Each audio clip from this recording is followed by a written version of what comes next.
Salutations à tout le monde au nom de Jésus-Christ. Que la grâce et la paix du Seigneur Jésus-Christ soient avec chacun de vous au nom de Jésus-Christ.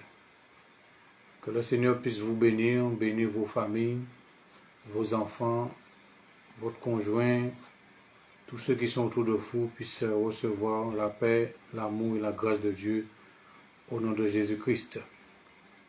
Et si vous êtes malade aussi, je prie le Seigneur Jésus que pendant cette méditation, que vous puissiez vraiment trouver la guérison et la délivrance au nom de Jésus-Christ.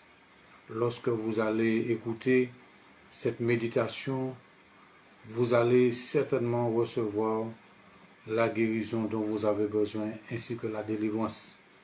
Parce que Dieu agit d'une manière ou d'une autre et il n'y a pas de frontière pour Dieu. Où que vous soyez, le Seigneur Jésus peut vous toucher, il peut vous guérir, il peut vous délivrer. Donc si vous croyez en cela, restez à l'écoute et pendant l'écoute de cette méditation, de cette étude, vous allez être guéri, vous allez être délivré, le Saint-Esprit aussi vous parlera. Que Dieu vous bénisse. Alléluia, gloire à Dieu.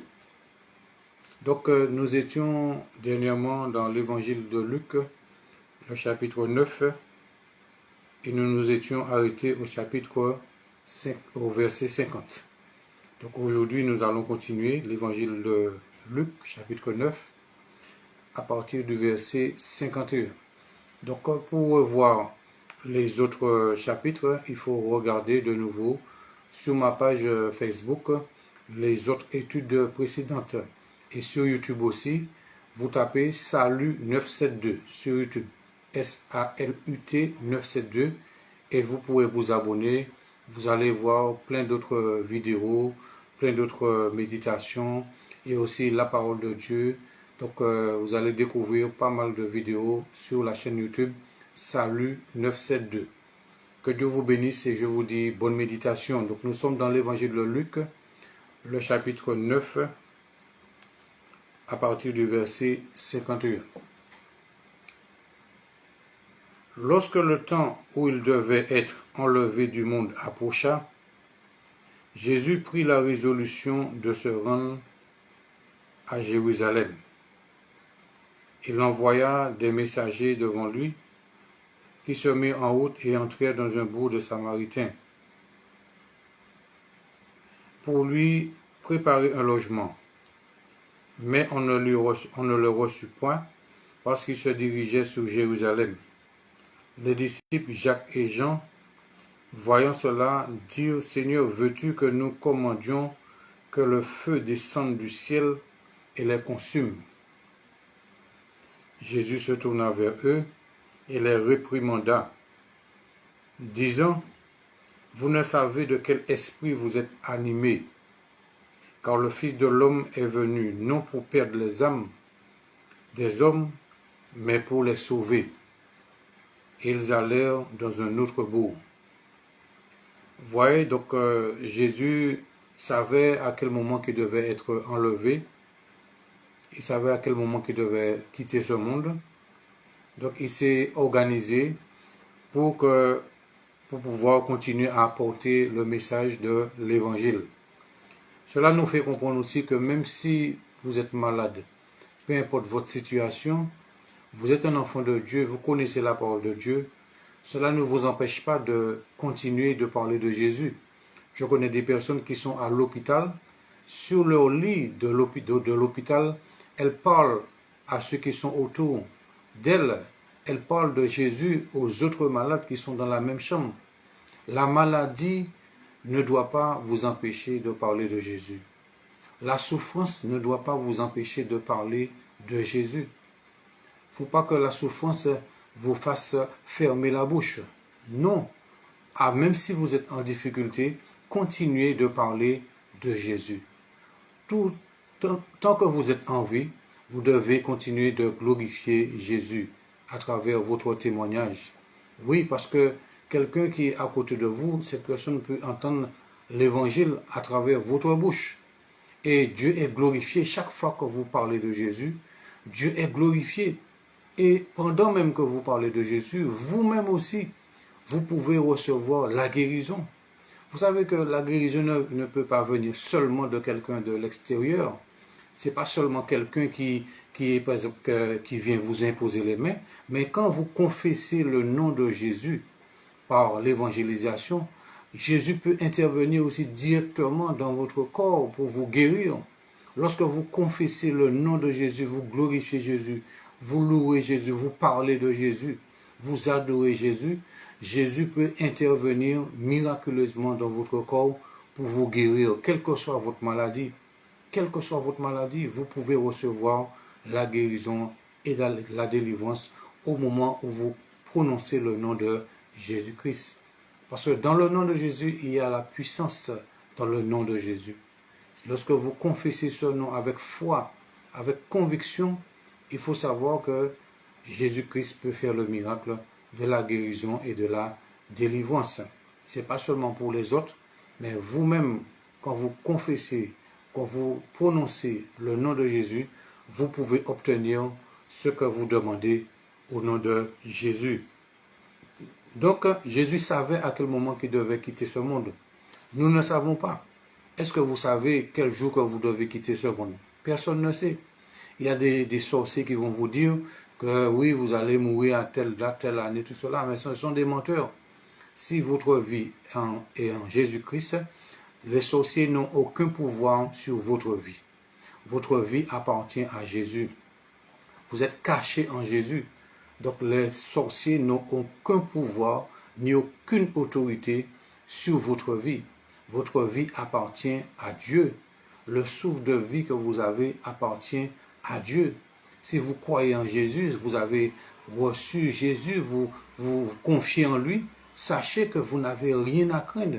Vous n'avez pas à craindre les sorciers, vous n'avez pas à craindre les marabouts, les féticheurs. Non, mettez votre foi et votre confiance en Jésus et il saura vous garder et vous protéger où que vous soyez. N'ayez pas peur. N'ayez pas peur des gens qui vous ont menacé de mort. Des gens qui vous ont menacé, ils vous ont dit, peut-être qui ont lancé même des malédictions sur votre vie. N'ayez pas peur d'eux.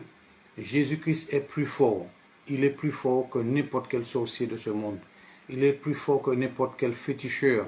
Il est plus fort que Satan lui-même et tous ces démons. Jésus-Christ, il est tout puissant. Donc si celui qui est plus fort est avec vous, vous n'avez rien à craindre. Lisez le psaume 27, vous allez voir que voilà, le psalmiste dit que je n'ai rien à craindre. Même si une armée se campait devant moi, je n'aurai aucune crainte parce que le plus grand est avec moi.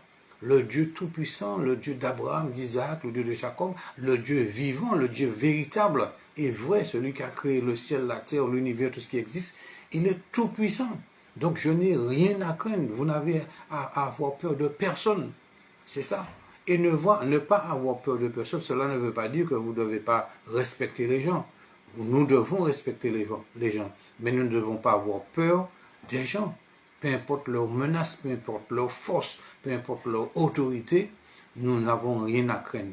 Nous n'avons pas à avoir peur de qui que ce soit et de quoi que ce soit. C'est Dieu seulement que nous devons craindre. Nous devons craindre Dieu. Et craindre Dieu, ce n'est pas avoir peur de Dieu, c'est respecter Dieu. Nous devons avoir la crainte de Dieu. Et lorsque nous avons la crainte de Dieu, eh bien Dieu nous garde, Dieu nous protège de beaucoup de choses. Notre vie est en sécurité lorsque nous sommes dans les bras de Jésus. Jésus, il est bon, il est bon, il est juste. C'est un Dieu d'amour. C'est un Dieu rempli de compassion, un Dieu rempli de patience. C'est un Dieu rempli de bonté, de miséricorde. Le Seigneur est toujours prêt à vous enlacer dans ses bras d'amour. Il est toujours prêt à vous consoler. Il est toujours prêt à vous guérir. Il est toujours prêt à vous secourir. Il faut lui faire confiance tout simplement. Et les disciples, lorsqu'ils ont vu dans Luc 9, le verset 53, lorsque les disciples ont vu qu'on ne les a pas reçus, ils ont demandé, Jésus, est-ce qu'on peut faire le feu descendre du ciel? Parce qu'ils n'étaient pas contents. Nous-mêmes aussi, il faut savoir que nous n'allons pas être reçus partout. Il y a des gens qui ne vont pas nous recevoir. Mais il ne faut pas maudire les gens qui ne nous reçoivent pas. Il ne faut pas demander à ce que le feu descende sur ces gens-là. Parce qu'on ne peut pas être aimé de tout le monde. C'est impossible d'être aimé de tout le monde à 100%. Qui que vous soyez, où que vous alliez, ce n'est pas possible que 100% des gens qui sont autour de vous vous aiment à 100%. Non. Il y aura toujours des gens qui seront pour vous et il y aura toujours des gens qui seront contre vous. Il faut être conscient de cela. Et il y a des gens qui sont déçus. Pourquoi? Parce qu'on attend à ce que tout le monde puisse nous aimer. On attend à ce que tout le monde puisse nous acclamer. On attend à ce que tout le monde puisse vraiment nous louer, tout le monde puisse vraiment voilà, nous complimenter, nous faire des compliments. Mais ce n'est pas la réalité.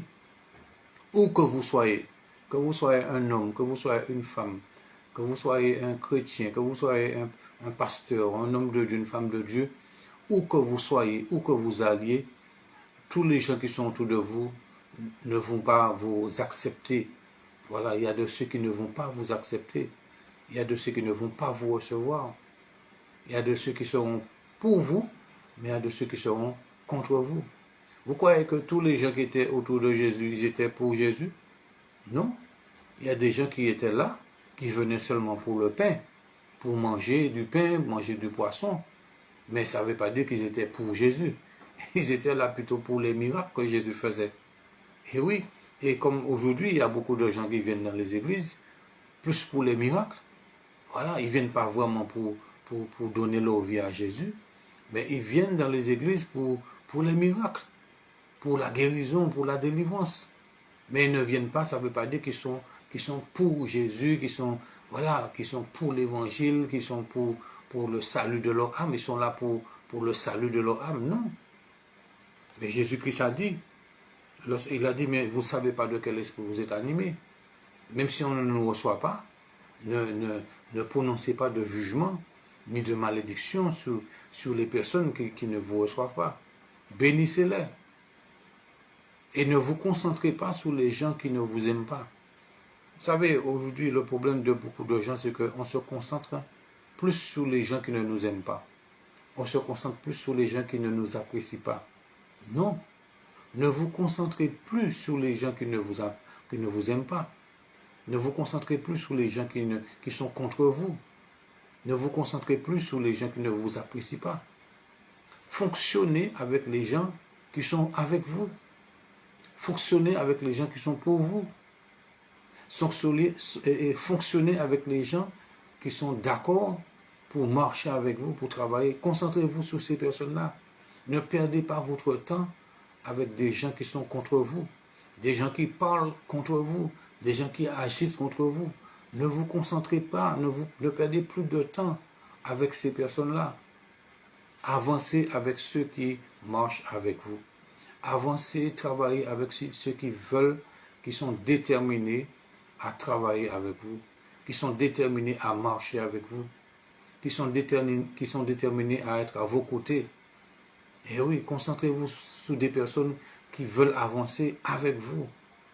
Donc, à partir de maintenant, ne perdez plus de temps à chercher à savoir qui est-ce qui est contre vous, autour de vous, tout cela. Marchez, travaillez avec ceux qui sont avec vous. Jésus même l'a dit que celui qui n'est pas avec moi est contre moi. Donc, s'il y a des gens autour de vous qui sont avec vous, eh bien, marchez avec eux, travaillez avec eux, avancez avec eux. Ne perdez pas votre temps avec ceux qui sont contre vous, qui parlent et qui agissent contre vous. Il y a des âmes à sauver. Jésus même a dit qu'il n'est pas venu pour perdre les âmes, mais il est venu pour sauver les âmes. Donc travaillez avec ceux qui veulent sauver des âmes. Ne perdez pas de votre temps avec des gens qui ne veulent pas sauver des âmes. Des gens qui sont là que pour parler, que pour dire des choses, que pour prononcer des paroles vaines, des paroles inutiles, que pour prononcer des paroles de découragement, qui sont là uniquement pour critiquer, toujours des paroles négatives. Non, ne perdez plus votre temps. Travaillez avec les gens qui veulent avancer, qui veulent marcher, qui sont déterminés à marcher avec vous. Concentrez-vous sur ces personnes-là et avancez ensemble avec ces personnes-là. Donc Jésus, les disciples disaient, veux-tu que nous commandions le feu descendre du ciel et les consume? Jésus se retourna et leur dit, avec les reprochades, les disant, vous ne savez de quel esprit vous êtes animés. Au moment où les disciples ont dit ça, ils n'étaient pas animés du Saint-Esprit. Ils étaient animés de la colère. Pourquoi? Parce qu'on ne les a pas reçus. Donc ne soyez pas en colère si on ne vous reçoit pas quelque part. Dites gloire à Dieu. Voilà, vous repartez en paix, on ne veut pas vous recevoir. Tant pis, mais avancez. Continuez à marcher. Oui, Jésus ne s'est pas arrêté là. La Bible nous dit que ils allèrent dans un autre bout. Ils ne sont pas restés là à perdre leur temps. Donc si on ne vous reçoit pas quelque part, allez ailleurs. Vous savez que vous ne pouvez pas forcer quelqu'un, des personnes à vous accepter. Vous ne pouvez pas forcer des gens à vous aimer. Vous ne pouvez pas forcer les gens à vous recevoir. Non. Si on ne vous reçoit pas quelque part, allez tout simplement ailleurs. Allez et restez là où vous êtes reçu. C'est tout simplement cela. Allez et restez là où vous êtes bien accueillis, là où vous êtes reçu, là où vous êtes honoré, là où vous êtes reconnu. Allez et restez là et marchez avec ceux qui vous reconnaissent. Marchez avec ceux qui vous honorent. Marchez avec ceux qui vous respectent. Voilà. Vous n'allez pas faire perdre votre temps et vous allez progresser dans votre vie, dans votre service, dans votre ministère, dans beaucoup de choses, dans beaucoup de domaines. Vous serez dans un bon pâturage. Le bon pâturage, c'est l'endroit où vous êtes épanoui. Ce n'est pas l'endroit où vous êtes frustré. Si vous êtes dans un endroit où vous êtes toujours frustré, ce n'est pas un bon pâturage. Donc, ce que Dieu veut que tu sois dans un bon pâturage, dans un lieu où ton âme est épanouie. Voilà, où tu es épanoui, où tu es vraiment dans la joie. Tu n'es pas tout le temps triste, tout le temps frustré, tout le temps humilié. Non, tu ne peux pas demeurer dans un tel endroit où tu es humilié, méprisé, rejeté, voilà, calomnié, toutes sortes de choses. Mais tu es toujours frustré. Non, tu n'es pas obligé de rester là. Jésus même a dit que et lorsque vous persécutera dans une ville, allez dans une autre. Vous n'êtes pas obligé de rester dans un lieu où vous êtes tout le temps persécuté, tout le temps frustré, mais comment vous vivez l'évangile? L'évangile, c'est la joie, c'est l'amour, c'est la paix, c'est le fruit de l'esprit. Vous ne pouvez pas rester dans un lieu et vous êtes toujours frustré. La frustration vous rend malheureux, vous rend malheureuse. Vous ne vivez pas le bonheur lorsque vous êtes toujours frustré. Dieu ne vous a pas appelé à être toujours frustré. Dieu vous a appelé au bonheur. Lisez l'évangile de Jean, chapitre 10, verset 10. Voilà. La Bible dit que le voleur est venu pour tuer, pour égorger, pour dérober, pour détruire. Mais le Fils de l'homme est venu pour que vous ayez que ces brebis et la vie en abondance. Jésus veut que tu aies la vie et la vie en abondance. Il veut que tu sois sauvé. Il ne veut pas que tu restes toujours dans la frustration, toujours dans la tristesse, à cause de ceux qui ne te reçoivent pas, à cause de ceux qui te méprisent, à cause de ceux qui t'humilient. Non, Jésus veut que tu sois une femme épanouie. Jésus veut que tu sois un homme épanoui. Donc, voilà, sois au bon endroit pour cela. Parce que, vous savez, vous ne pouvez pas être partout. Non, et vous ne serez pas épanoui partout. Il y a un pâturage que Dieu a réservé pour vous. Il y a un pâturage qui est destiné pour vous, pour votre épanouissement. Donc vous ne pouvez pas dire que vous serez épanoui partout. Non, tous les terrains n'ont pas la même qualité. Il y a différents types de terrains. Il y a des terrains pierreux, il y a des terrains avec beaucoup d'herbes. Il y a toutes différentes catégories de terrains, mais Dieu veut que tu sois dans la bonne terre, dans le bon endroit pour ton épanouissement. Donc, tu ne peux pas être épanoui partout, non. Il faut que tu sois au bon endroit pour l'épanouissement de ton âme, pour le développement de ta vie spirituelle, pour que tu puisses croître dans la grâce et dans la connaissance du Seigneur Jésus. Sois au bon endroit. C'est ça. Cela est important. Ne dis pas que tu peux aller n'importe où, que tu es épanoui partout. Ce n'est pas vrai. Il y a des endroits, je peux vous dire, que on rencontre beaucoup plus la frustration. Il y a des endroits où on est méprisé, on est mis de côté, on n'est pas épanoui. Donc si tu es un endroit, tu es toujours triste, toujours frustré, toujours humilié, tout cela, tu n'es pas au bon endroit. Donc va là où tu es bien reçu. Va là où tu es reconnu. Va là où on te reconnaît, on te respecte. Voilà. Va là où Dieu veut que tu sois. Dans un bon pâturage. Dans une bonne terre. C'est ça. Donc Jésus dit, car le Fils de l'homme est venu non pour perdre les âmes des hommes, mais pour les sauver, et ils allèrent dans un autre bourg. Et verset 57, pendant qu'ils étaient en chemin, un homme lui dit, Seigneur, je te suivrai partout où tu iras. Jésus lui répondit, les renards ont des tanières, les oiseaux du ciel ont des nids, mais le Fils de l'homme n'a pas un endroit où reposer sa tête. Voilà. Mais le Fils de l'homme n'a pas un endroit où reposer sa tête. Il dit à l'autre, suis-moi. Et il répondit, Seigneur, permets-moi d'abord d'aller ensevelir mon Père.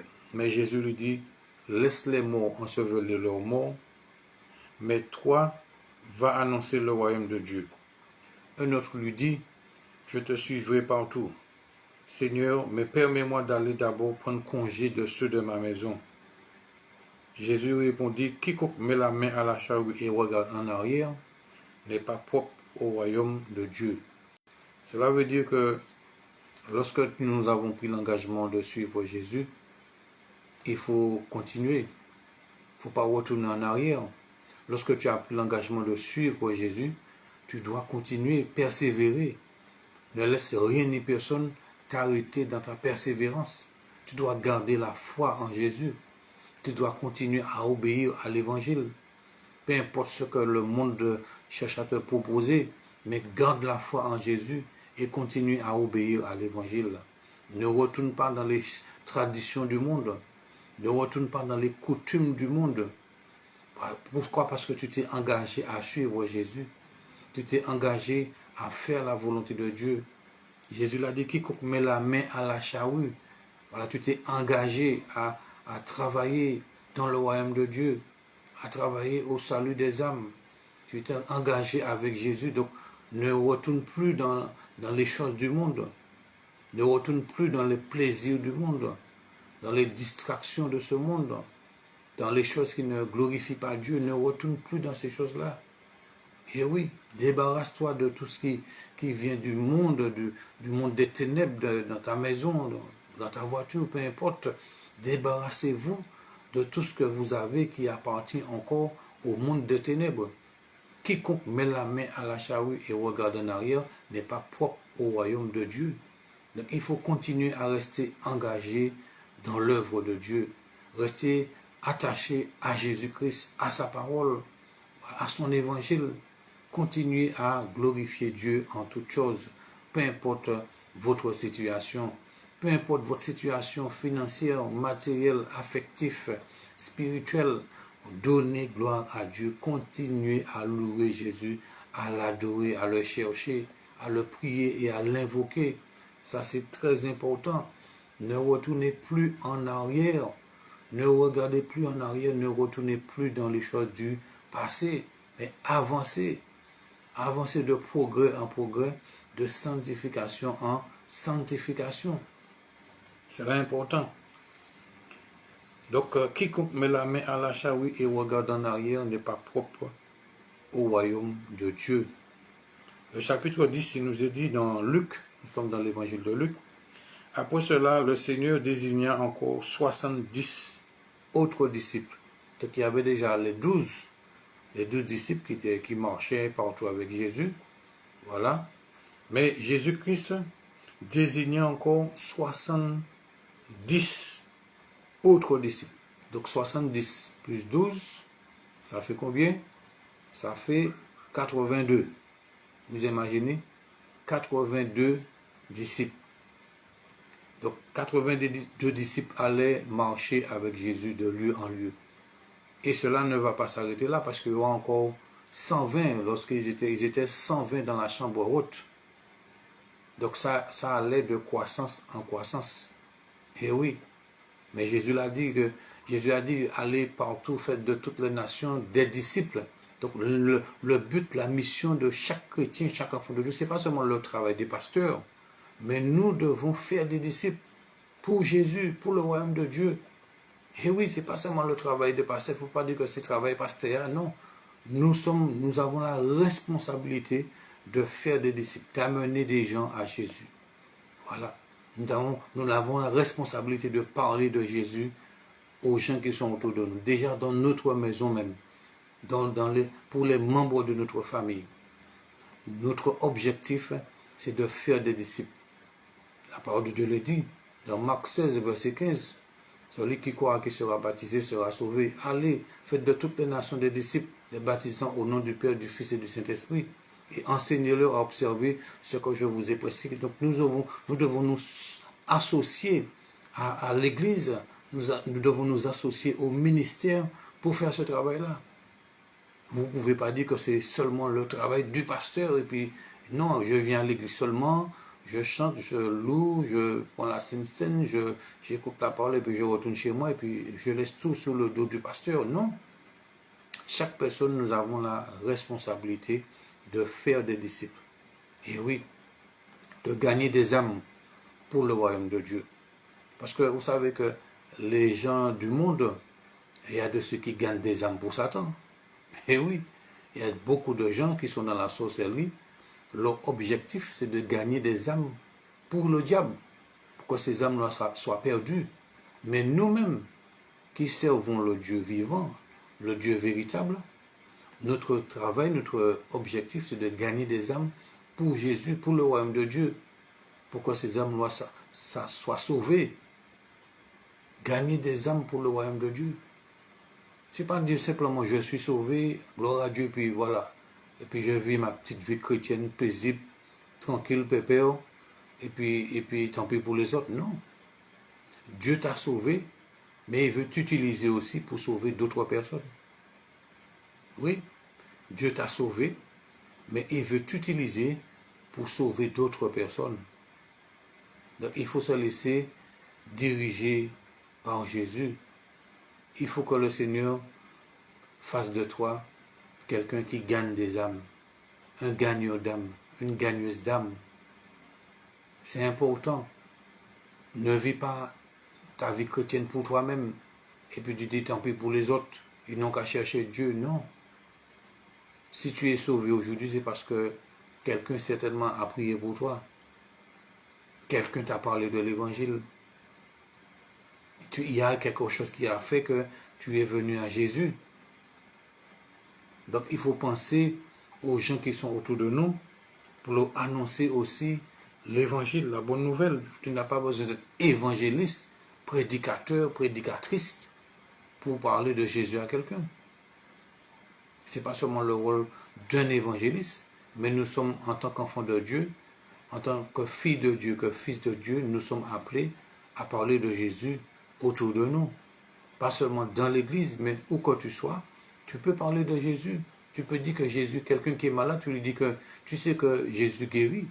Je connais un Dieu vivant qui est véritable, qui peut te guérir. Et il veut te guérir.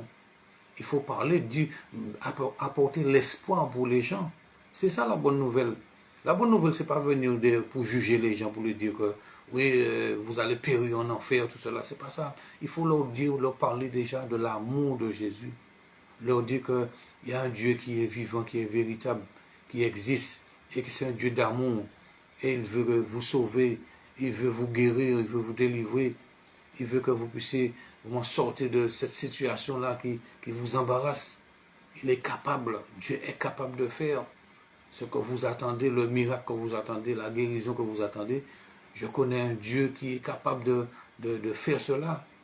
Et à ce moment-là, vous lui parlez des miracles que Jésus a fait, des guérisons que Jésus a fait dans la parole.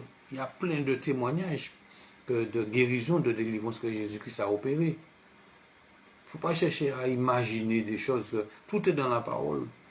Vous prenez des exemples, vous lisez des passages, là où Jésus a guéri. Jésus a fait plusieurs guérisons. Et il a fait plusieurs types de guérisons.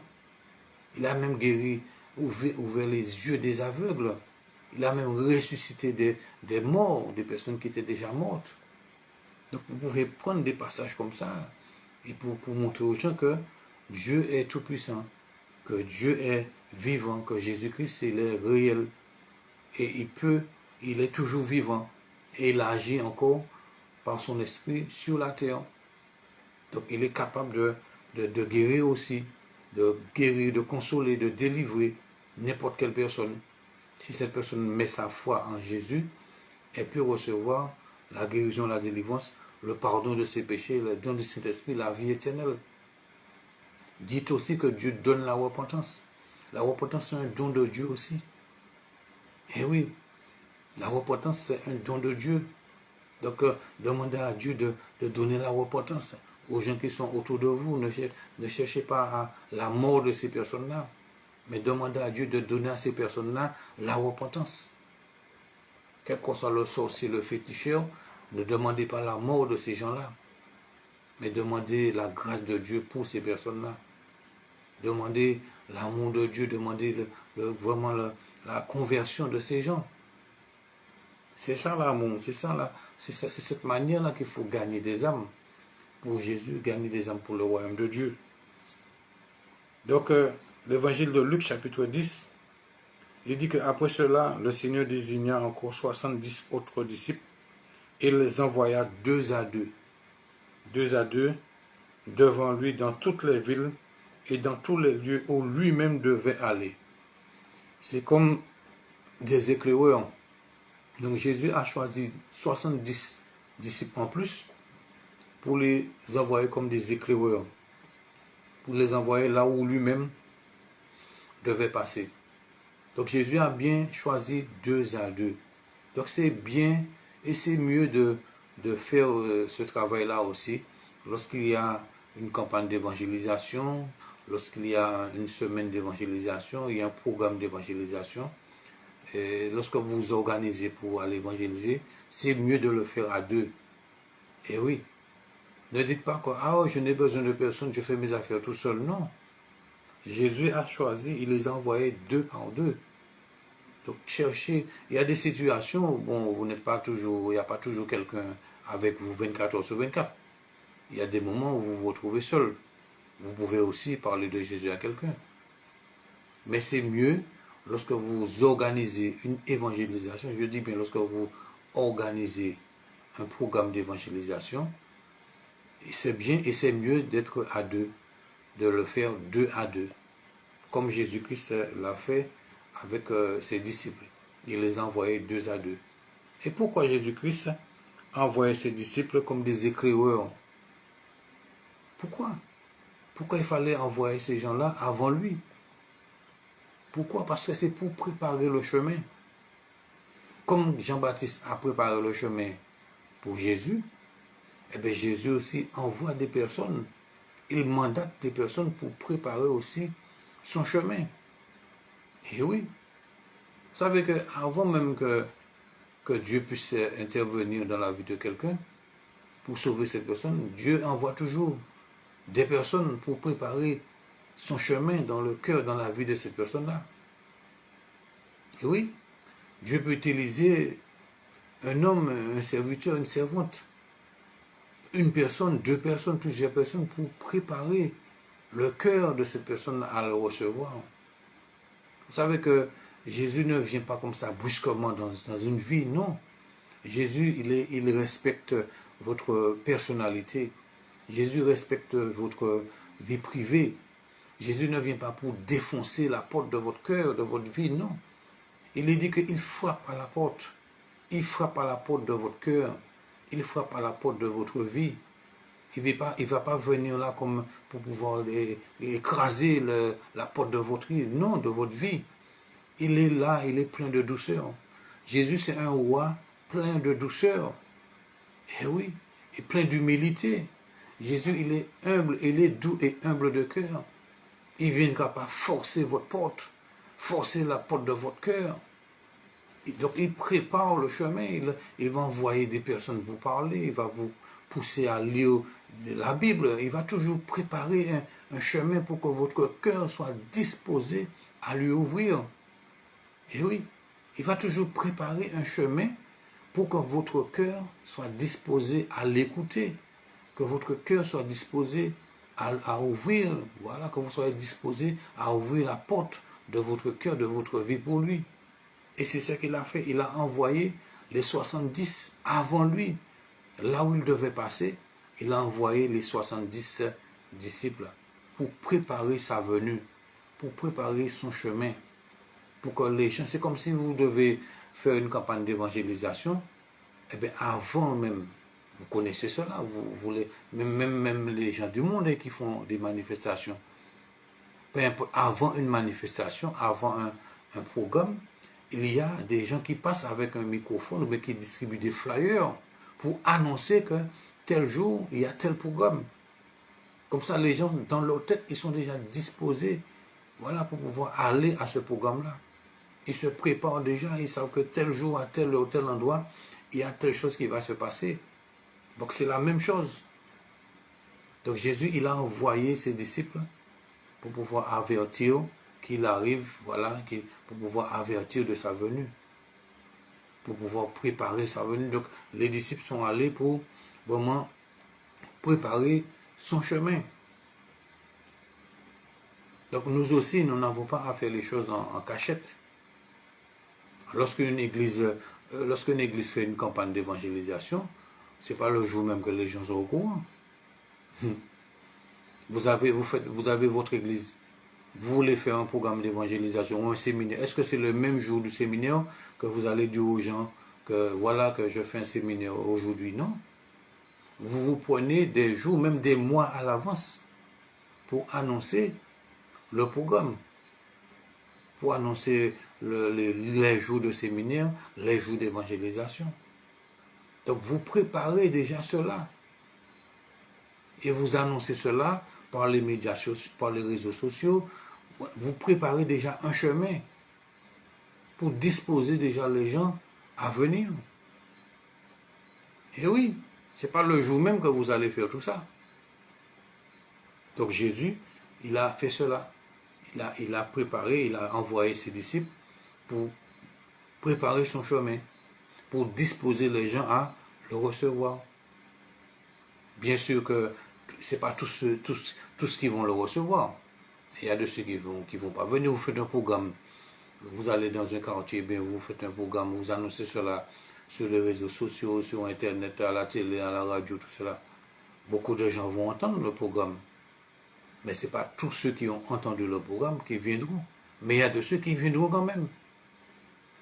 Et oui, ne serait-ce qu'une âme soit sauvée, eh bien, il y a de la joie dans le ciel. Et oui, voilà.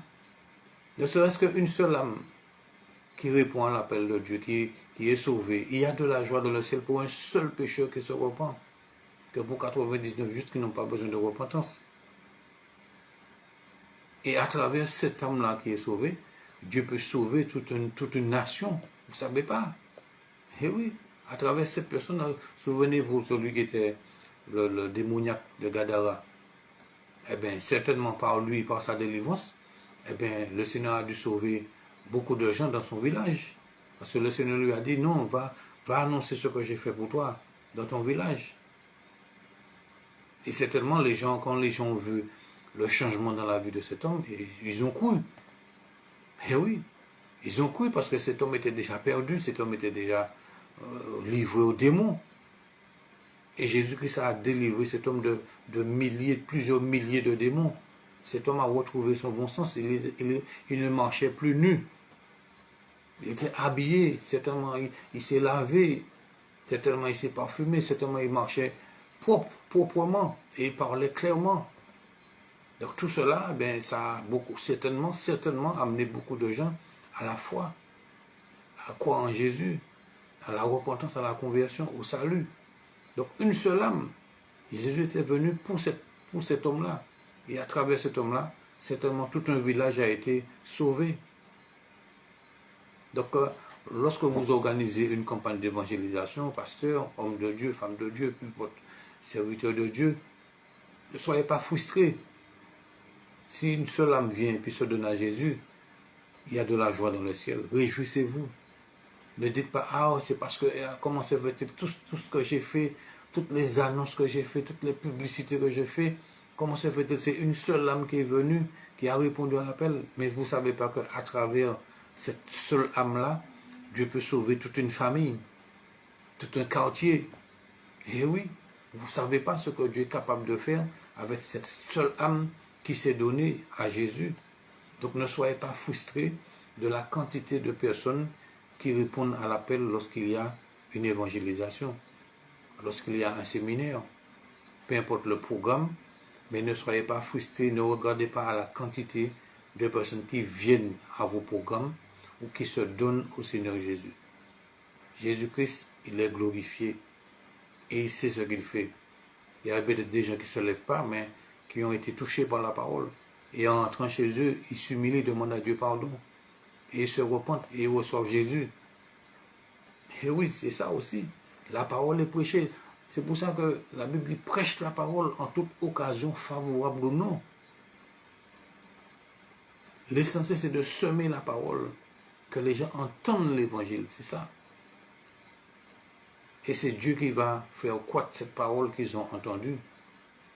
Ce n'est pas parce que la personne ne vient pas devant vous pour se manifester, pour répondre à l'appel, que cette personne ne répondra pas.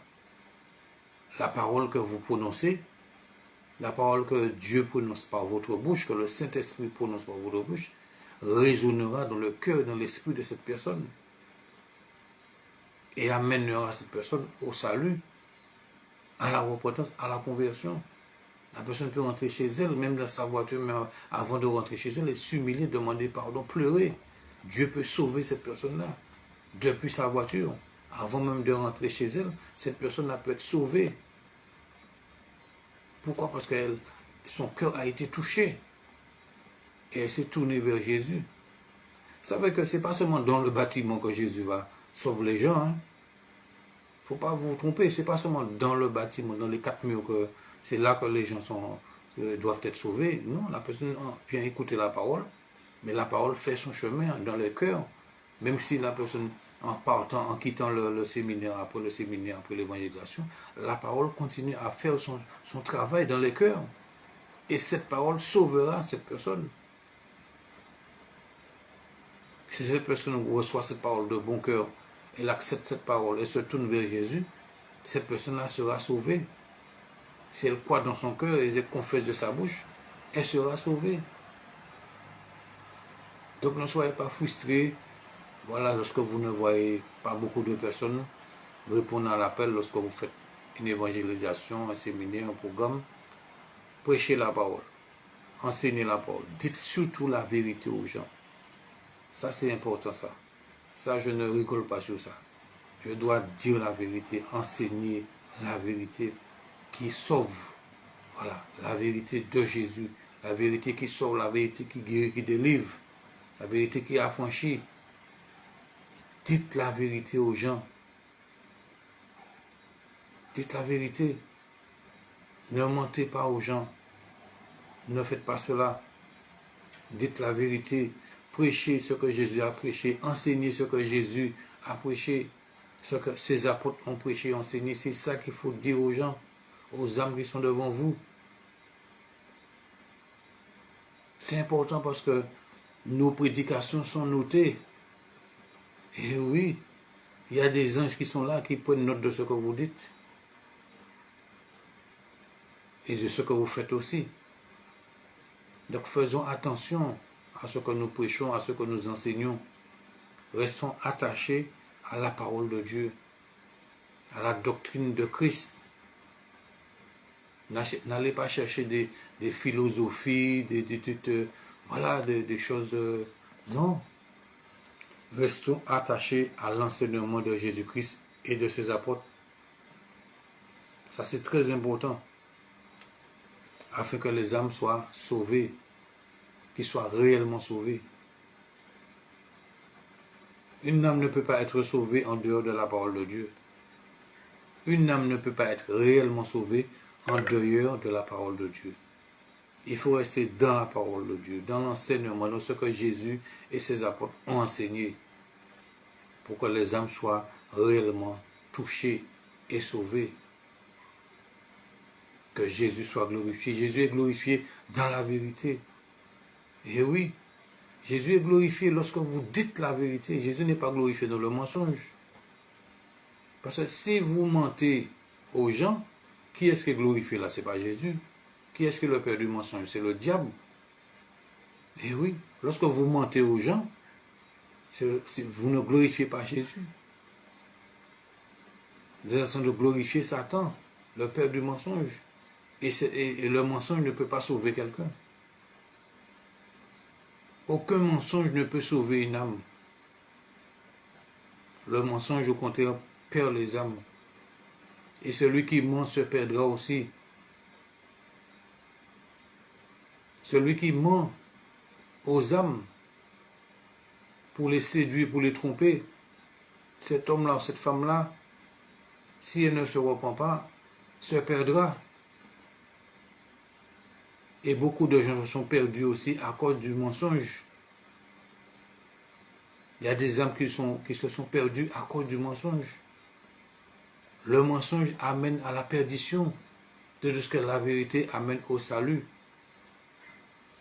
C'est pour ça que nous devons dire la vérité dans nos prédications, dans nos enseignements, dans ce que nous prêchons, dans ce que nous enseignons. Nous devons dire la vérité. Ne pas chercher à dire des choses pour faire plaisir aux gens, mais nous devons dire la vérité pour que les gens soient sauvés. C'est ça le véritable évangile. Dire les choses pour que les gens soient sauvés, pour que les gens croient en Jésus, qui reçoivent Jésus. Voilà, qui s'attachent à Jésus, qui donnent gloire à Jésus. Dire des choses pour que les gens puissent aimer la parole de Dieu, aimer la vérité. Que les gens puissent chercher Dieu, qu'ils puissent vraiment s'attacher à Dieu et à sa parole. C'est très important. Donc Jésus, il a envoyé ses disciples avant lui pour pouvoir préparer son chemin. Donc Dieu va toujours envoyer des personnes aussi vers vous pour vous parler. Et oui, pour vous parler, pour vous interpeller. Pourquoi? Parce que Dieu veut vous sauver et veut vous ramener à lui. Le Seigneur Jésus veut te ramener à la bergerie.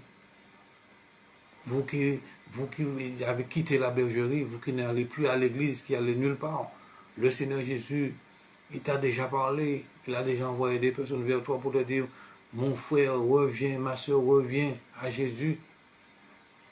Mais il y a de ceux qui n'écoutent pas, qui n'obéissent pas, qui ne veulent plus aller dans aucune église, qui restent à la maison et puis qui sont là sur la télé, Internet, tout cela. Le Seigneur nous dit, il faut revenir à lui. Revenez avant qu'il ne soit trop tard. Demandez à Dieu de vous montrer où aller. Il va vous montrer. Et là où Dieu va vous conduire, ce sera un bon pâturage pour votre épanouissement. Vous serez épanoui. Vous serez bien reçu, vous serez honoré, vous serez bien entouré, bien encadré, bien nourri. Vous serez épanoui. Là où Dieu vous conduit, vous serez épanoui. Et je le répète, lisez bien le psaume 23, vous allez voir. Il me conduit dans le bon berger te conduit dans de verts pâturages pour que ton âme soit restaurée. Là où Dieu te conduit, ce n'est pas pour que tu sois frustré, ce n'est pas pour que tu sois dans la tristesse, ce n'est pas pour que tu sois dans la défaite, toutes sortes de choses, de malheur, de souffrance, tout cela, non. Là où Dieu te conduit, c'est pour que ton âme soit restaurée. C'est là qui est le bon endroit. C'est là que Dieu te conduit. Lisez bien le psaume 23. Donc Jésus les envoya, Luc 10, verset 2. Jésus les envoya 2 à 2 devant lui dans toutes les villes et dans tous les lieux où lui-même devait aller. Il leur dit, la moisson est grande, mais il y a peu d'ouvriers. Et c'est vrai, la moisson est grande, Il y a beaucoup d'âmes à sauver, mais il y a peu d'ouvriers. Aujourd'hui, les gens veulent tout faire par là. On veut rien faire sans argent. Ça veut dire que tout, il faut me payer. Il faut me payer pour prier quelqu'un. Il faut payer pour prier. Il faut payer pour prêcher. Il faut payer. Maintenant, les gens ne veulent rien faire gratuitement. Et oui, c'est ça. Il y a beaucoup d'ouvriers, mais qui se présentent, mais pour de l'argent. Alors que le Seigneur nous dit, l'ouvrier mérite son salaire, mais c'est Dieu qui te bénit. C'est Dieu qui pourvoit à tes besoins. Que ce soit besoin matériel, financier, spirituel, c'est Dieu qui va pourvoir à tes besoins. Ne réclame pas quoi que ce soit. Tu n'as rien à réclamer. Tu n'as pas de salaire à réclamer. Tu n'as rien à réclamer. Sers Dieu tout simplement, fidèlement, humblement, dans la vérité, dans la sainteté, dans l'amour, dans la sainteté et dans la vérité. Et Dieu même, vraiment, pourvoira à tes besoins. Oui, c'est ça la vérité, c'est ça l'évangile. Mais aujourd'hui, beaucoup cherchent un salaire, on veut avoir un salaire, on veut avoir ceci, on veut avoir cela. On pose des conditions, on fait du chantage avec Dieu. On fait du chantage avec Dieu. Ça ne marche pas. Ça ne marche pas comme ça. Il faut apprendre à servir Dieu dans la simplicité. Voilà, de bon cœur. Et s'attendre à Dieu tout simplement. S'attendre à ce que Dieu lui-même pourvoie à nos besoins. C'est important. Jésus a dit la moisson est grande, mais il y a peu d'ouvriers. Peu d'ouvriers qui sont prêts à payer le prix de la consécration, le prix du renoncement, le prix de la sanctification, le prix de la foi, le prix de la confiance en Dieu. C'est ça. Il y a peu d'ouvriers, le prix de la disponibilité aussi. Des gens qui veulent servir Dieu, mais qui ne sont jamais disponibles. On veut servir Dieu, mais on est injoignable. Je ne comprends pas. Vous voulez servir Dieu, vous dites que vous êtes à plein temps, mais vous êtes injoignable. On n'arrive pas à vous joindre au téléphone. On laisse des messages. Vous ne répondez pas. C'est ça. Moi, je ne comprends pas comment vous êtes un homme de Dieu à plein temps et vous êtes injoignable. Non. Est-ce que Dieu est injoignable? Est-ce que Dieu est injoignable? Dieu n'est pas injoignable. Donc nous ne devons pas non plus être injoignables. La moisson est grande et il y a des âmes qui ont besoin de prière. Il y a des âmes qui ont besoin de consolation, d'une parole de consolation, qui ont besoin de soutien. C'est ça le rôle d'un berger. Vous n'êtes pas seulement un berger dans l'église, vous êtes un berger partout. Et oui, ce n'est pas dans les 4 murs que vous êtes un berger. Vous n'êtes pas un berger dans votre dénomination. Et puis, voilà. Vous êtes un berger parce qu'il y a des âmes qui feront appel à vous, qui auront besoin de votre soutien, de votre conseil. Donc, vous ne pouvez pas négliger cela. Et puis, quoi que vous serviez Dieu à plein temps. Servir Dieu à plein temps, c'est être disponible pour les âmes. Tout simplement. Je le répète. Servir Dieu à plein temps, c'est être disponible pour les âmes, pour les brebis du Seigneur. Voilà, Jésus a dit à Pierre, paie mes brebis, paie mes agneaux. C'est ça, servir Dieu à plein temps, c'est ça, c'est pas avoir un salaire. Hein. Il y a des gens qui croient que servir Dieu à plein temps, c'est avoir une fiche de paye. Non, tu n'as rien compris. Et il y a même de ceux qui ont une fiche de paye et qui ne sont pas à plein temps parce qu'ils ne sont jamais disponibles pour les âmes. Voilà, ils sont à plein temps, mais ils ne sont pas disponibles. Non. Le vrai serviteur, l'homme de Dieu, la femme de Dieu qui est vraiment à plein temps, c'est celui ou celle qui est disponible et toujours bien disposé à déjà écouter les âmes, à les recevoir, à les parler, à les conseiller. C'est ça le bon berger. Le bon berger donne sa vie pour les brebis. C'est ça le bon berger. Il n'a plus de temps pour lui-même. Celui qui a un ministère à plein temps, il n'a plus de temps pour lui-même. Son temps, c'est pour les âmes. Son temps, c'est pour les agneaux du Seigneur. C'est pour les brebis du Seigneur, Jésus. Voilà, il n'a plus de temps pour lui-même. C'est ça vraiment un homme de Dieu, une femme de Dieu à plein temps. C'est quelqu'un il a donné sa vie à Jésus, mais il donne sa vie aussi aux brebis de Jésus. Son temps, c'est pour les âmes. Chercher les âmes, nourrir les âmes, conseiller les âmes, consoler les âmes, prier pour les âmes.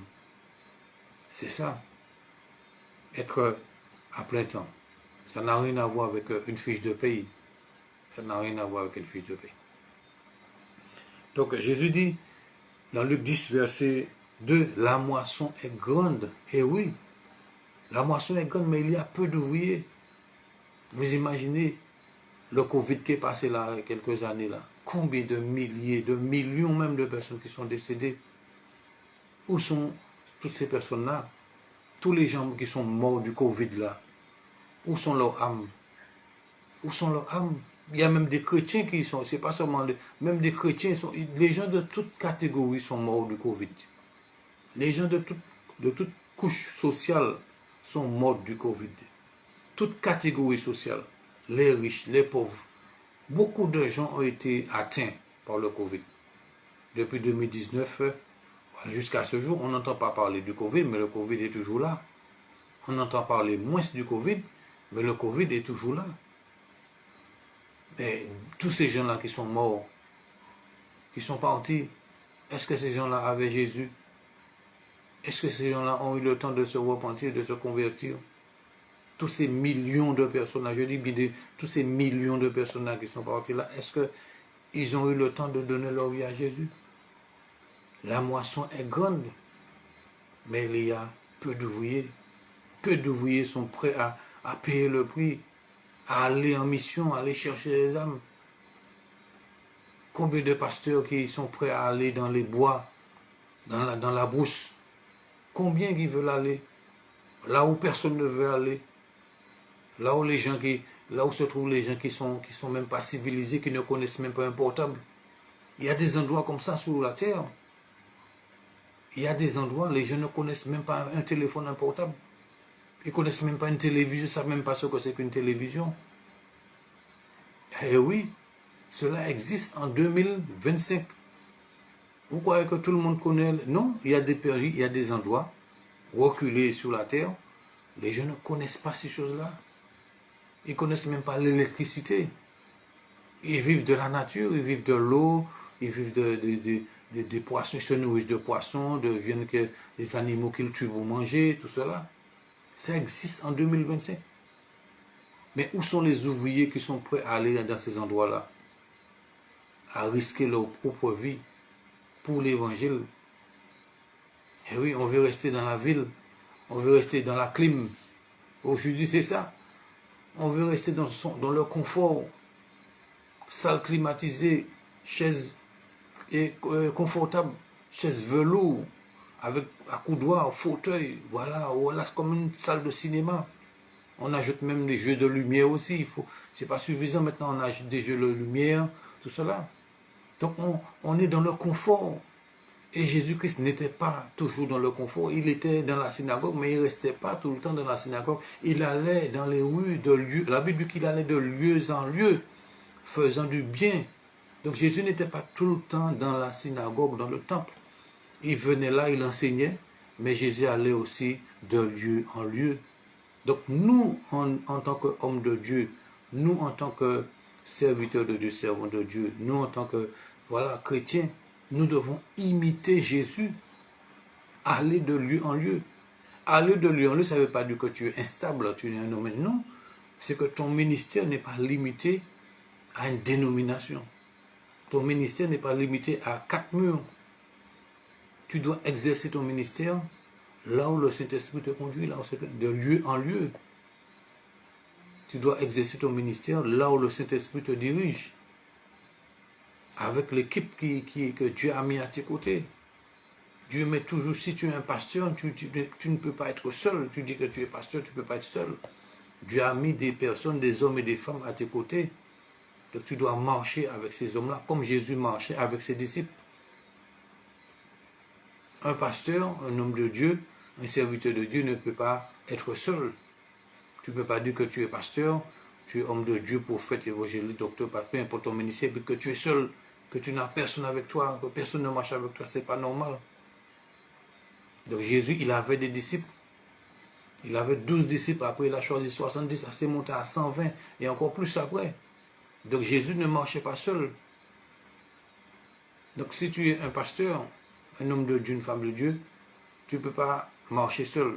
Tu ne peux pas dire que tu es berger, voilà, tu diriges une église, et bien tu es seul. Tu es seul dans la salle, tu prêches tout seul, tu prêches à des chaises vides.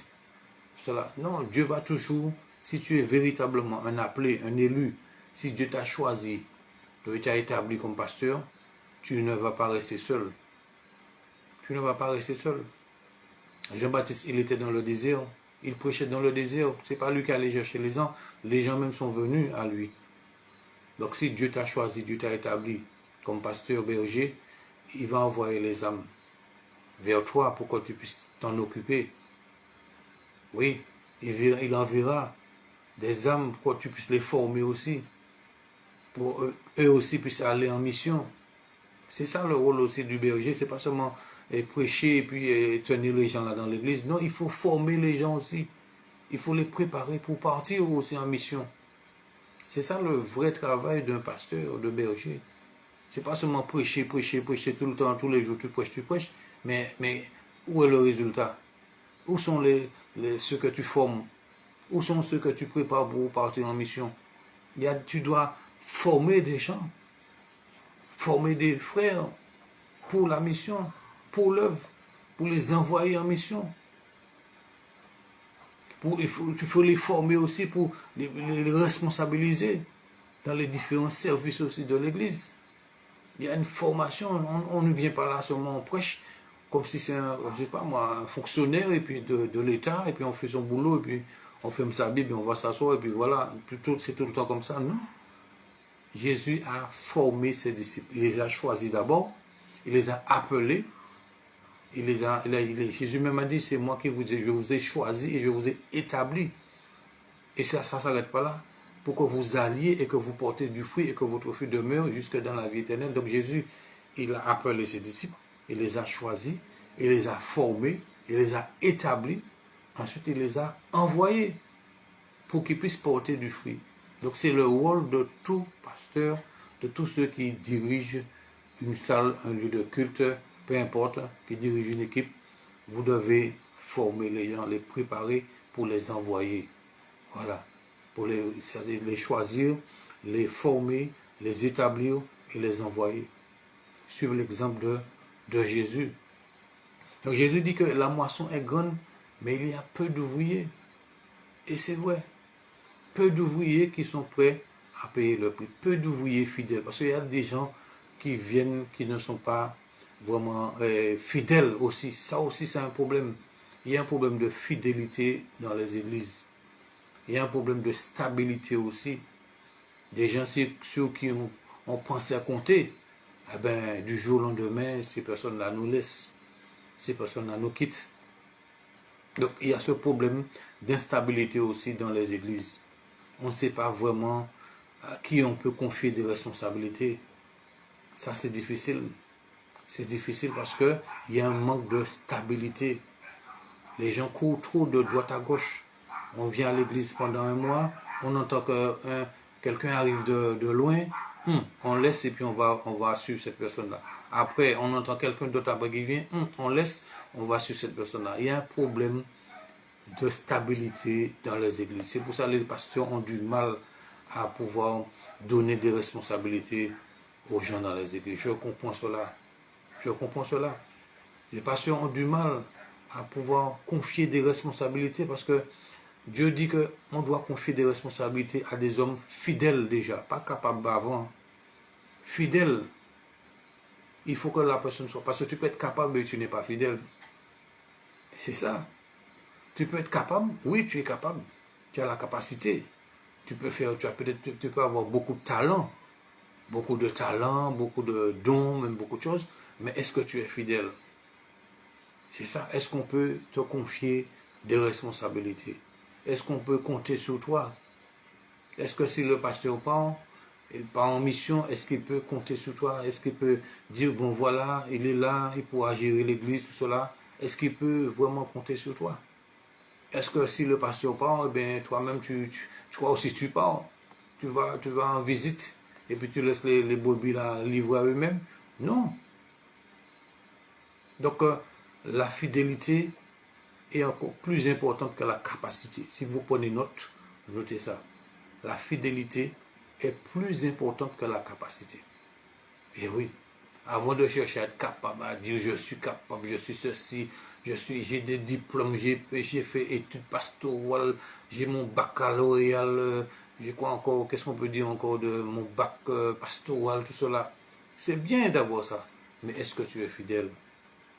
Même dans le monde du travail, même dans le monde professionnel, il y a des gens qui ont beaucoup de diplômes. Leur CV, ils ont un CV bien rempli, mais ils ne sont pas fidèles, ils ne sont pas stables.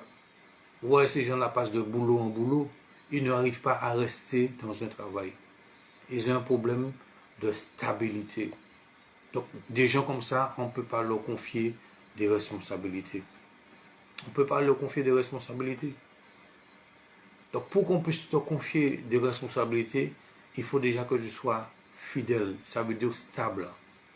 Fidèle. Même Jésus l'a dit, celui qui est fidèle dans les petites choses, le sera aussi dans les grandes choses. Mais celui qui n'est pas fidèle dans les petites choses, ne le sera pas non plus dans les grandes choses.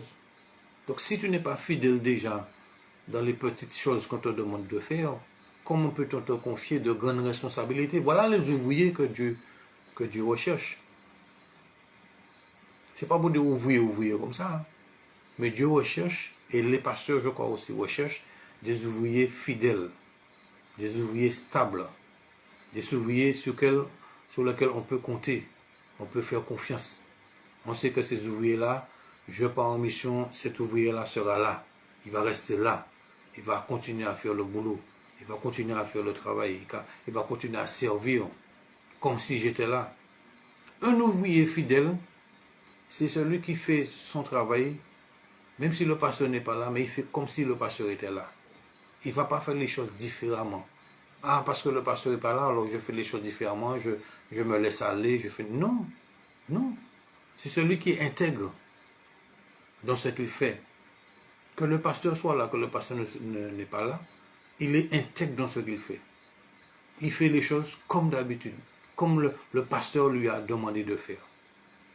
Il est fidèle dans ce qu'il fait. Il est intègre, il est droit dans ce qu'il fait.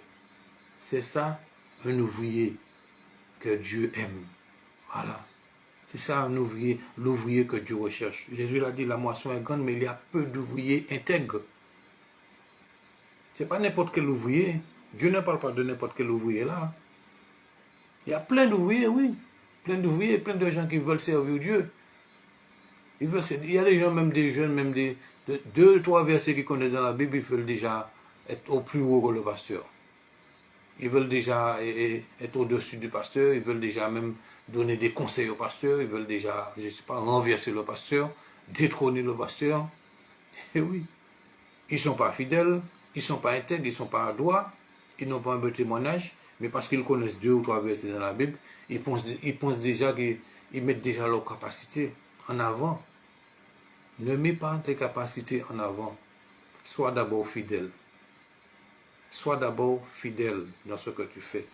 Même si tu ne fais encore rien, mais sois déjà fidèle dans ta persévérance. C'est ça. C'est un apprentissage. Il faut mettre de la bonne volonté. Sois fidèle déjà à l'église. Sois présent aux réunions de l'église. Et comme je le dis souvent, et je l'ai déjà dit plusieurs fois, on ne peut confier des responsabilités à quelqu'un qui n'est pas fidèle déjà dans les réunions de l'église. Si tu ne viens même pas, on te voit seulement une fois par mois, mais comment peut-on te confier des responsabilités?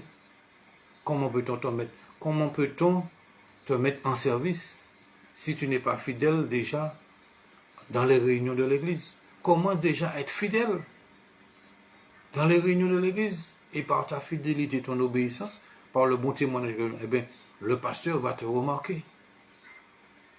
Le pasteur va te remarquer. Les fidèles vont te remarquer. On pourra dire, lui, il est fidèle.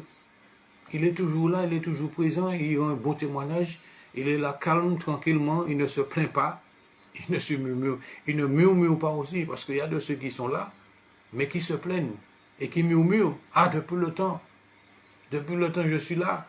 Non, non, non, non, non, non. Sois calme, sois en paix. Dieu veut, c'est ces ouvriers-là que Dieu recherche, qui sont dans le calme et dans la confiance, qui ne murmurent pas, qui ne se plaignent pas, mais qui persévèrent tout simplement, qui sont fidèles, qui sont humbles, qui sont patients et qui sont intègres. Et il n'y en a pas beaucoup. C'est ça Jésus a dit là. La moisson est grande, mais il y a peu d'ouvriers comme ça. Peu d'ouvriers. Beaucoup veulent, aujourd'hui les gens présentent leur diplôme, ou bien leur col pastoral. Je ne sais pas si vous avez remarqué ça, il y a des gens qui viennent dans les églises, et puis je suis pasteur avec leur col pastoral. Moi, je n'ai pas de col pastoral, j'ai juste une petite cravate. Et des fois, je ne mets même pas la cravate. Je n'ai pas à m'afficher. Je suis pasteur, je suis prédicateur, je suis ceci, je suis cela. Non. Tu n'as rien tu n'as pas à te vanter de quoi que ce soit. Sois fidèle tout simplement là où tu es, là où tu t'es engagé, là où tu as décidé de persévérer. Reste là, sois fidèle, persévère.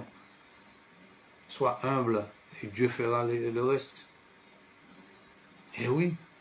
Donc il y a de ceux qui viennent, et puis faites attention, hommes de Dieu. Faites attention les gens qui viennent dans vos églises avec des cols pastorales. Vous ne savez pas d'où vient cette personne-là. La personne vient avec un col pastoral pour vous faire croire qu'il est pasteur. Les sorciers aussi mettent des cols pastorales. Je vous le dis. Les sorciers aussi mettent des cols pastorales pour faire croire qu'ils sont des pasteurs. Une fois que vous leur avez donné le micro, ça c'est fini. Faites attention à ça. Même si vous voyez quelqu'un avec un col pastoral dans votre église, cela ne veut pas dire que c'est un pasteur. Il y a même des gens qui fabriquent des diplômes. Qui fabriquent, oui, maintenant avec Internet, on peut fabriquer un certificat d'ordination pastorale. C'est facile à faire. Quelqu'un peut venir avec son certificat d'ordination pastorale, avec son col pastoral, voilà, ou bien son costume, tout ça, et puis vous dire, Satan même peut faire ça. Le diable même, il se déguise. Vous savez que je ne vous apprends pas quelque chose, j'espère. Le diable a le pouvoir de se déguiser. Il peut prendre l'apparence d'un être humain et venir dans une église et se présenter comme pasteur. Je vous le dis, peut-être que pour vous c'est une révélation, mais c'est la vérité. Et il l'a déjà fait. Le diable même peut se présenter comme pasteur pour venir et puis dire que avec tout son col pastoral, avec un diplôme, Satan peut se déguiser en serviteur, en pasteur, en ange de lumière, c'est ce que la Bible nous dit. Le diable se déguise même en ange de lumière. Alléluia, bonsoir ma soeur. Donc, le diable même se déguise en ange de lumière. Donc, il a le pouvoir de se transformer. Donc, faites attention, ce n'est pas tous les gens qui viennent dans votre église qui vous disent que je suis pasteur, que voilà, que cette personne est pasteur. Faites attention. Ayez le discernement. Il faut avoir le discernement. Ne soyez pas pressés de donner le micro comme ça aux gens qui viennent et puis qui se disent pasteurs, qui se disent prophétesse, prophète, tout cela. Faites attention. Parce que ces gens-là ont causé beaucoup de dégâts dans les églises. Après le passage de ces gens-là, il y a eu beaucoup de morts, beaucoup de personnes qui ont quitté l'église aussi. Je peux vous le dire. Et ceux qui sont là, ils savent de quoi je parle. Des gens qui se sont dit prophètes, qui sont venus, et puis ils ont semé la pagaille dans les églises. Ils ont tourné les uns contre les uns. Les gens étaient en paix, mais lorsqu'ils sont passés, les gens ont commencé à se dévorer les uns les autres. Un homme de Dieu ne fait pas ces choses-là. Quand tu es un véritable pasteur, c'est la paix que tu amènes. Tu amènes la paix, tu amènes la réconciliation, tu amènes l'amour. Voilà, tu amènes vraiment ce qui vient de Dieu. Tu ne viens pas pour diviser les gens. Tu ne viens pas pour troubler les gens. Tu ne viens pas pour monter les gens les uns contre les autres. Ça, c'est pas un pasteur. À partir du moment qu'un prophète, un homme de Dieu, prophète, peu importe, vient et puis qui sème la division comme ça dans les églises pour troubler les gens, cela ne vient pas de Dieu. La Bible dit que l'église était en paix, comme vous lisez bien Actes des Apôtres, l'église était en paix et croissait par l'assistance du Saint-Esprit. Donc le véritable homme de Dieu apporte la paix. Jésus même a dit, je vous apporte la paix, je vous donne la paix. Voilà, je vous laisse ma paix. Donc l'homme de Dieu, c'est un homme de paix. Le véritable pasteur, le véritable ouvrier, c'est un homme de paix. il cherche toujours la paix, il cherche toujours le pardon, il cherche toujours la réconciliation. Il n'est pas là pour parler mal de notre pasteur. Il n'est pas là pour dénigrer un pasteur. Il n'est pas là pour calomnier un pasteur. Il n'est pas là pour détruire la réputation de notre pasteur. Un vrai pasteur ne fait pas ces choses-là. Tu n'es pas là pour dénigrer, pour détruire la réputation de notre pasteur. Peu importe les erreurs qu'il a commises, ce n'est pas ton travail. Tu n'as pas à faire ces choses-là. Nous devons nous respecter les uns les autres. Nous pardonner, nous supporter, nous aimer, nous faire grâce et avoir de la compassion les uns envers les autres. Le vrai pasteur, le vrai ouvrier, c'est celui qui est rempli d'amour et de compassion pour tout le monde. Il n'a pas de haine, il n'a pas de rancune, ni d'orgueil envers qui que ce soit. Il sait que ce n'est pas grâce qu'il est sauvé. Voilà, il n'oublie pas là où il est sorti. Il n'oublie pas là où il est sorti. Donc il reste dans l'humilité, dans la simplicité. Et il laisse l'amour de Dieu agir à travers lui. Donc nous sommes en tant qu'hommes de Dieu, femmes de Dieu, c'est la paix que nous devons apporter. Jésus, la parole de Dieu leur dit, recherchez la paix avec tous et la sanctification sans laquelle personne ne verra le Seigneur. Donc le véritable ouvrier, que Jésus dit dans Luc 10, la moisson est grande, mais il y a peu d'ouvriers comme ça. Eh oui, il y a peu d'ouvriers. Beaucoup de gens sont ouvriers, mais avec leur diplôme pastoral, leur diplôme théologique, leur diplôme apostolique, leur diplôme prophétique, toutes sortes de choses, mais qui ne sont pas animés de la compassion. Voilà. Il y a de ceux qui viennent pour chercher l'argent. Et oui, je vous le dis, il y a de ceux, ils viennent avec beaucoup de titres, beaucoup de grands titres dans beaucoup de choses. Mais quand vous regardez bien, leur motivation, ce n'est pas les âmes. Leur motivation, c'est l'argent. C'est faire le maximum d'argent. Partir avec une grosse enveloppe. Je vous le dis en vérité. J'ai vécu des choses comme ça. J'ai vu ça. J'ai vu ça de mes yeux. Des gens qui viennent, mais leur intention, c'est de faire le max, de ramasser le plus d'argent possible et puis partir avec une grosse enveloppe. Lorsqu'on leur demande, alors comment ça s'est passé leur séminaire, ça s'est bien passé. J'ai pu faire une grosse enveloppe de 10 000 euros. Je suis parti avec 7. Ils ne parlent même pas d'âme. Je vous dis quelque chose. Voilà. Les gens qui se disent pasteurs, prophètes, tout cela, eh bien, ils ne parlent même pas des âmes. Lorsqu'ils rendent compte à leurs compatriotes, ils ne parlent même pas des âmes qui ont été sauvées, tout cela. Ce qui les intéresse, c'est le chiffre d'affaires. Et oui, ça veut dire qu'ils ont fait tant. Ils ont fait tant, et puis ils sont là en train de compter l'argent, tout cela. On ne s'occupe même pas des âmes qui ont été sauvées. Il y a de ceux qui ne prient même pas, ils viennent faire leur truc, et puis ils repartent. Et puis il y a des âmes qui vont, et puis qui donnent, ceux qui n'ont jamais donné à leur pasteur, ils vont aveuglément comme ça. Vous imaginez une âme qui n'a jamais donné 1 000 euros à son pasteur dans son église, quelqu'un sort de l'étranger, il fait un séminaire, tout cela, et tous ceux qui viennent maintenant, tous ceux qui peuvent donner 1 000 euros, il y a des gens qui vont et qui donnent 1 000 euros, des choses qu'ils n'ont jamais donné à leur église. Mais vous voyez que ce n'est pas clair, c'est pas normal, c'est pas clair ces choses-là. Derrière ça, vous voyez qu'il y a un envoûtement, il y a des choses qui se passent là pour séduire les gens, pour pousser les gens à donner les choses qu'ils ne donnent même pas dans leur propre église. Ce n'est pas normal. Alors que leur propre église est en souffrance. Vous imaginez que vous avez une église, vous avez un pasteur, il y a des besoins dans l'église, il y a des travaux à réaliser, il y a des choses à faire. Eh bien, il y a des gens qui ne donnent rien, qui n'aident pas le pasteur. Et lorsqu'ils entendent un autre prophète qui arrive, un autre homme de Dieu, un grand homme de Dieu avec une grande réputation, avec quelqu'un de très populaire, on court en lui emmener une enveloppe. Une enveloppe qui est remplie de billets. Il y a même de ceux qui font des chèques. Il y a même le TPE maintenant aussi, que les prophètes qui arrivent avec leur truc, là, ils sont là. Et puis, vous pouvez donner 1 000 euros, 5 000 euros, 10 000 euros. J'ai même entendu ça. Tous ceux qui veulent donner 10 000 euros, venez, voilà. Vous pouvez mettre le chèque là, 10 000 euros. 10 000 euros. Il y a même un qui avait demandé 50 000 euros. Vous imaginez 50 000 euros comme ça. Et il y a de ceux qui, avec 2 ou 3 personnes, ils ont donné 50 000 euros. Des choses qu'on n'a jamais fait dans notre église, qu'on n'a jamais donné à notre pasteur qui est là, qui nous nourrit. Voilà, qui cherche Dieu, qui cherche la face de Dieu, qui est là, qui prie pour nous. On ne lui donne pas.